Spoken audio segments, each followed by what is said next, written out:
Welcome back to my channel মেজু মামার সাথে। আজকে আমরা তৈরি করব খুব সহজ উপায়ে আমের জুস। আর এই আমের জুস তৈরি করার ক্ষেত্রে আমরা সর্বপ্রথম বেছে নেব টাটকা কিছু আম। আর খেয়াল রাখতে হবে আমগুলো যেন একটু পরিপক্ক হয়। আমগুলোকে প্রথমে এর গায়ে লেগে থাকা ধুলোবালিগুলো পরিষ্কার করার জন্য একটি পরিষ্কার পাত্রে পরিষ্কার পানি দিয়ে ধৌত করে নেব। সুন্দর করে আমরা প্রতিটা আম পরিষ্কার করে নেব। এরপর সিলার দিয়ে আমগুলো আমরা এর চামড়াগুলো ছেলে নেব।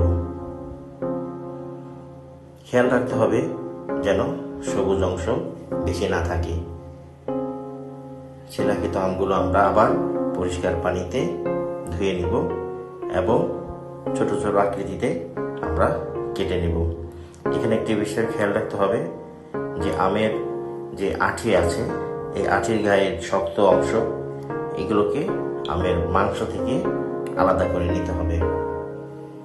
এই জুস বানানোর জন্য আমরা প্রথমে নিয়ে নেব বরফ কুচি, চিনি, পুদিনা পাতা, বিট লবণ। কেউ পুদিনা পাতা পছন্দ না করলে দেওয়ার দরকার নেই। অল্প পরিমাণ ঠান্ডা পানি। আমরা ব্লেন্ডারে সমস্ত আইটেমগুলো দিয়ে দিব।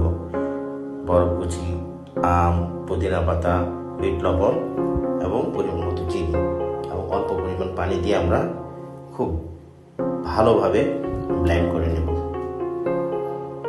ব্যাস তৈরি হয়ে গেল আমাদের সহজ উপায়ে আমের জুস। বিসমিল্লাহির রহমানির রহিম।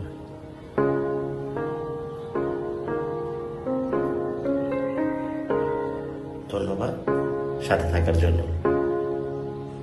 আলহামদুলিল্লাহ।